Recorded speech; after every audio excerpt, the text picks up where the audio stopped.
आह, थक गई नहीं हो। मार बाजारी से तो यूरिया ला के रख दिले बानी। अब मजदूर ढूंढे के पड़ी। बड़ा जिए के काम पड़ा। थक गई नहीं। धूप के तना रहल है जे। बाप रे बाप दादा। तनी आराम कर लिए एक आध घंटा। ओकरा बाद फिर चल जाई शाम की ढूंढ के। आज पहले आराम कर। बहुत थक गई नहीं हो।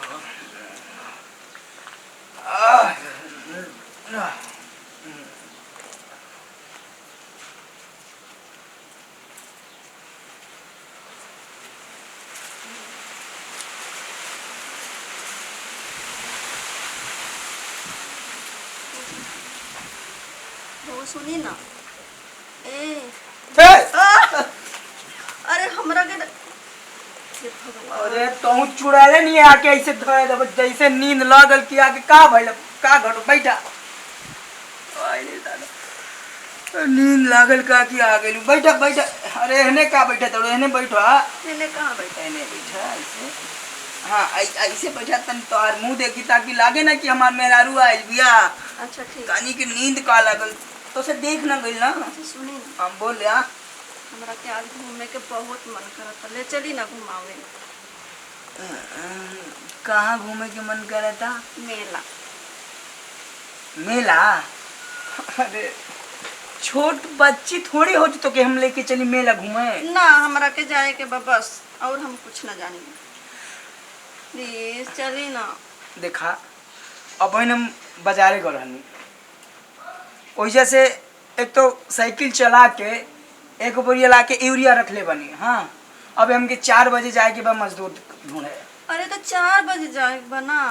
हाँ तो अब ही तो 2-3 घंटा बाकी है। ओह रे मतलब 2-3 घंटा आराम ना करी। दूर जब भी आवेला कुछ ना कुछ काम में रहेला तो क्या। वो इतना गुस्सा काहे करता? अरे बाबू चले ना। ये कहाँ से बाबू देखा हमके आराम करे दा ठीक बा। तो के जहाँ जाए खो जा ना आराम कर लिया। पहले हमरा के मेला घूमे के बाद बस।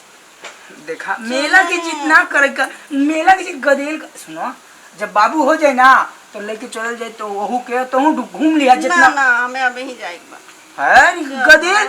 देखा हमके नींद लागल बा। हम थक गइल बानी। हमके सुत लेवे दा 1-2 घंटा। काहे ऐसे करत अड़ू हो। चलो मुंह धोला ना मुंह धोली मतलब वही रे दादा दिन भर खेत में खटी और रात देखा। हाँ। हमार सब सहेली हाँ। ओकरा के मर्दा भी खेत में जाएला हर एक काम करेला।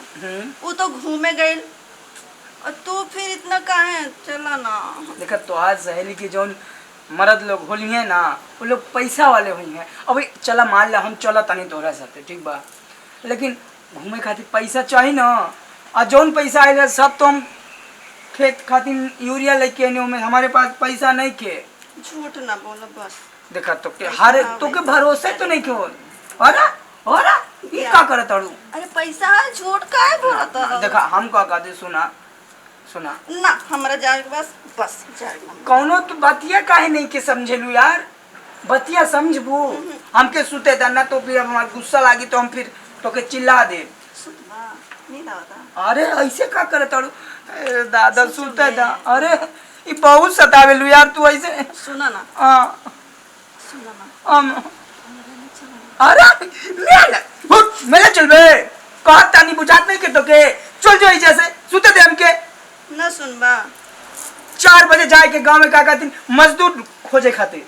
अच्छा ठीक है। हाँ। मत जा। हाँ अरे जो सुते दे। हाँ तो ना जा तो ठीक बा लेकिन हमरा का पैसा चाहे। पैसा अरे मतलब पैसा चाहिए। हाँ।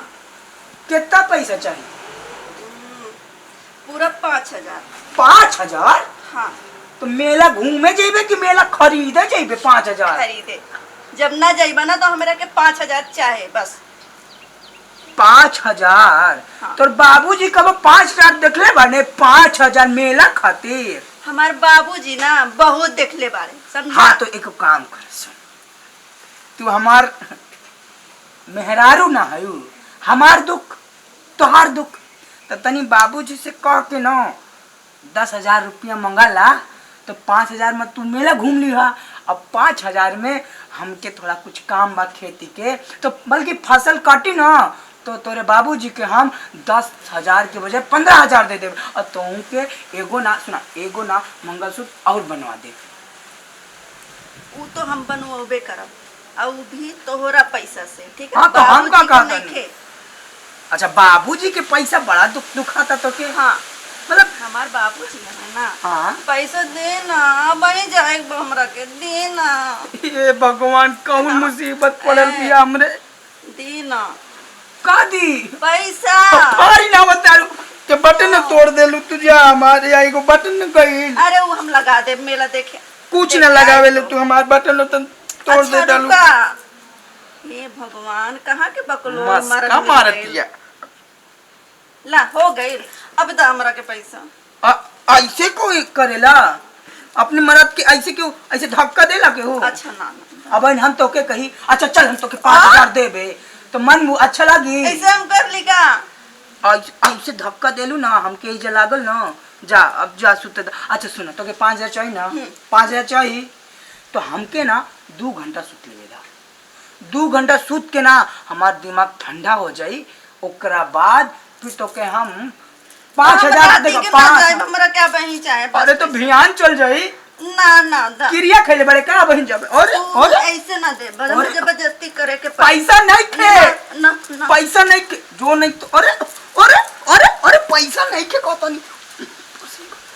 अरे अरे पैसा नहीं के, अरे पैसा नहीं के मांगे से ना दे। अरे अरे अरे अरे अरे अरे अरे मायरा पैसा, अरे पूरा हमें खेते के पैसा रहला रे दादा। अरे कौन मेहरारू मिलल बिया हो, लागत अगले जन्म में चोर रहल क्या? पैसो ले गई। अरे सुना, और हमें पूरा पैसा पटे लेके जाई, तुम का कराओ? एक रुपया ना मिली हमरा से। अरे रुक रे। ना। प्रणाम भैया लोग, हमार नाम बाटे एजे मिश्रा और हमार नाम बाटे रिया शर्मा। रहो लोग की वीडियो कैसा लागल? रहो लोग ई वीडियो से का सीखनी? एक बात याद रखिए, रहो लोग कभो भी ना अपने मेहरारू से ना पैसा बचावे के ना तो एक के बदले पूरा पर्से लुटा जाई। यदि रहो लोगन की हमनी के वीडियो अच्छा लगल बा तो हमनी के चैनल बा MJR भोजपुरी, रहो लोगों के सब्सक्राइब करी जा, लाइक करी जा, शेयर करी जा, और हाँ कमेंट जरूर करिया, और एगो नीचे घंटा होला ओके रहो दबाई ना भूलिया। धन्यवाद।